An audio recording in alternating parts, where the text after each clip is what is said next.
Hello, Hamora again. Today I am reviewing a MOC LEGO Harry Potter modular titled Quality Quidditch Supplies and Daily Profit. This set was created by LEGO MOC designer Ministry of Making and contains 4,312 pieces. Digital instructions are available to purchase through rebrickable.com, and if stages were actual pages, then this set would come with a 1,130 page instruction booklet. The first part of this build is the ground floor. Outside, we get pretty much the same cobbled street layout as in the original. The Daily Profit entrance also remains relatively the same, but the front of Quality Quidditch Supplies has been refurbished with a second door. The porch roof is now tiled in sand blue, and light aqua tiles are introduced, providing a nice contrast with the dark red. When opening the front door of Quality Quidditch Supplies, you are immediately greeted by this very luxurious and grand circular floor motif, using macaroni segments in various sizes.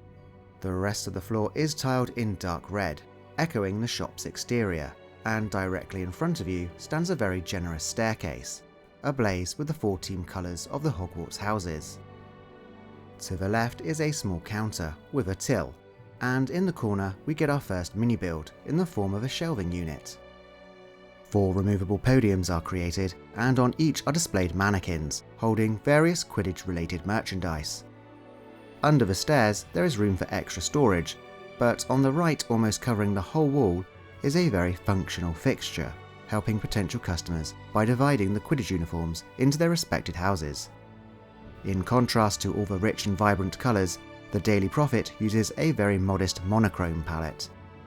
Just inside the door there is a small black tiled reception, and in behind a narrow set of steps leads up to the next floor.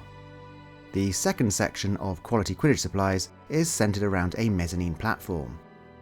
3 great golden rings hung from the wall provide this floor's main focal point, while on the left a large display cabinet covers the length of the wall, and bricks with horizontal clips provide a means to showcase the full range of the shop's brooms. The addition of 2 more mini builds offer some clever storage solutions, and 3 brick-built broom display models decorate the area around the balustrade, offering customers the opportunity to fly before they buy. On the right there is even more to look at with this very creative piece of wall art, and a beta display stand incorporated from the original model completes this side. On the far right, we return to the interior of the Daily Profit, where there isn't much to speak of. There is a small balcony and another set of identical steps lead upwards. Outside is a wash with many different colours. We have the dark dreary colours of the bricked up Daily Profit, and next to that is the bright and cooling light aqua and sand blue of Quality Quidditch Supplies.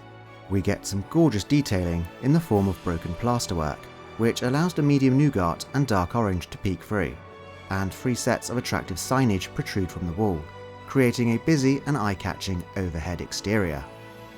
The whole of the next floor is dedicated to the newspaper publication The Daily Profit.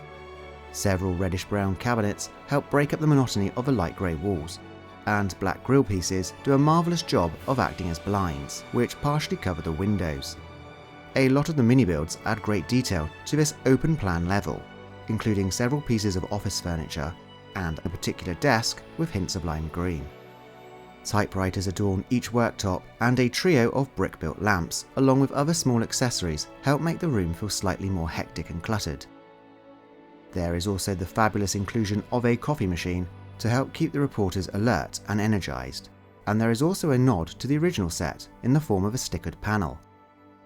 Over in the corner on the right there is a very unique brick-built printing press, but more curiously there is a ladder next to the stairwell leading up onto the roof.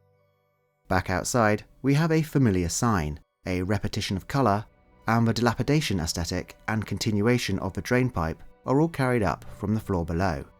The final section of this build includes an attic.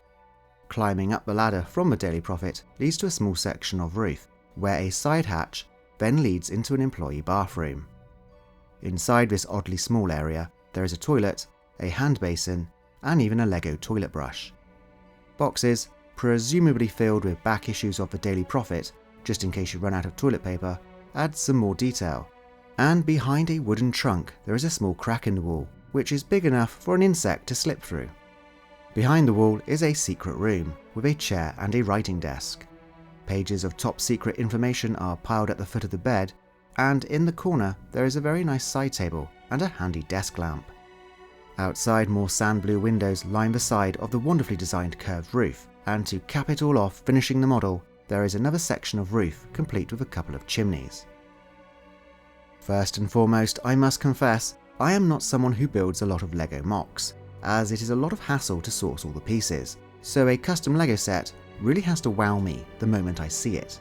I can remember back in November when this modular first popped up on my Instagram feed, and I immediately said to myself, this looks expensive, followed by, one day I will build this, and that was just from seeing a shot of the exterior. As a Harry Potter fan whose favourite sets are LEGO modulars, this was a dream set for me, as I have never before seen a set so incredibly beautiful both inside and out.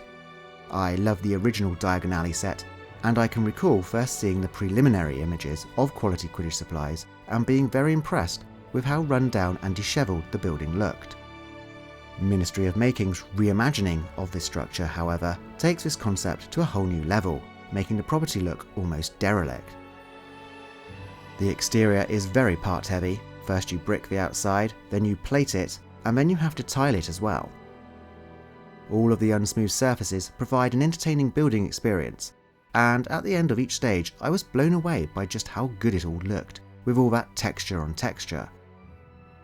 The eye-catching signage helps sell this set, adding a touch of authenticity and class, and the use of the One Ring element is a genius idea. I love the colour scheme as it tries to emulate the actual building in Wizarding World, Florida, and additionally, the building's overall height is a masterclass in architecture. Standing tall and imposing, it commands attention and invites exploration. The ground floor is an absolute explosion of colour unlike anything I have seen in LEGO before, and the designer even managed to include additional lines of colour running around the outside. The first floor sits perfectly on top, and the mezzanine expertly frames the floor below. The mini builds are very enjoyable, especially the broom display rack, and although the Daily Profit side is very narrow, the use of space is exceptional, incorporating a couple flights of stairs and an airy reception area.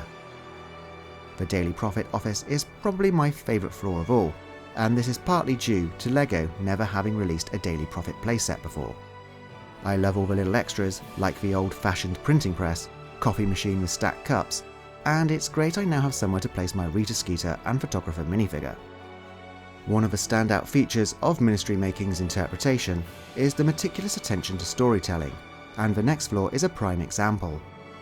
The idea of a hidden room accessible only to a witch who can transform into a small beetle goes above and beyond expectations of any ordinary set, and the digital instructions are easy to follow, look extremely professional, and just shows how much love, time and consideration the designer has poured into their work. My final thoughts are, if modular buildings could take steroids, then this is what you would get. The only real downside which would put people off is solely the price tag. Hardly any of the pieces from the original are used in the making of this set, and if you wish to add all the great sticker detail and many of the minifigures, then you will need to buy the LEGO Quidditch Trunk set as well. Fortunately for me, I already had both of these sets, and I also had a lot of the pieces in black and grey in my parts inventory.